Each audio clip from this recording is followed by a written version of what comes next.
SG quote to come. Scotland's legal profession has warned ministers the nationalised shipyard at the centre of a ferry building fiasco will be under scrutiny to ensure it is not a donor and recipient of unlawful state aid. The warning from the Law Society of Scotland, the professional body for over 12,000 Scottish solicitors, come after the Scottish Government denied claims that past loans to troubled shipbuilding firm Ferguson Marine Engineering Ltd, FMEL, were unapproved state aid. State aid regulated by the EU is financial assistance given by the government to companies or other organisations that has the potential to distort market competition.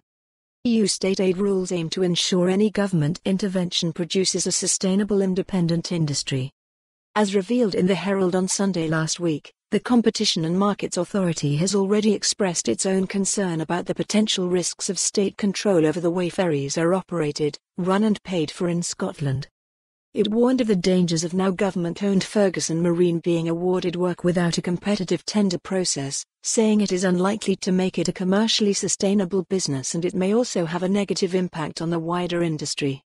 The Scottish Government took control of the last civilian shipyard on the Clyde in August after it collapsed because of the soaring costs of a contract with Caledonian Maritime Assets Limited, CMAL, the taxpayer-funded company which owns ferries and other infrastructure used by publicly owned operator CalMac.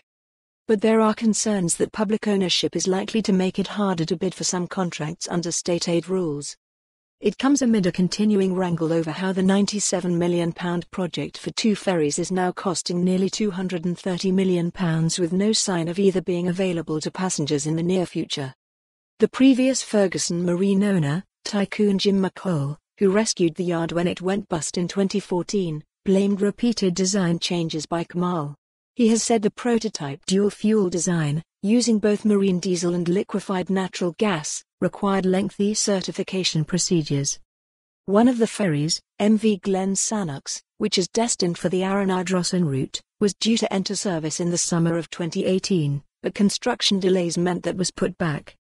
The second vessel, known only as Hull 802, was supposed to be delivered to CalMac in the autumn of 2018 for use on the Uglock-Maddy-Talbot Triangle, but that has also been held up. Read more. Competition watchdog issues stark warning over ferries fiasco.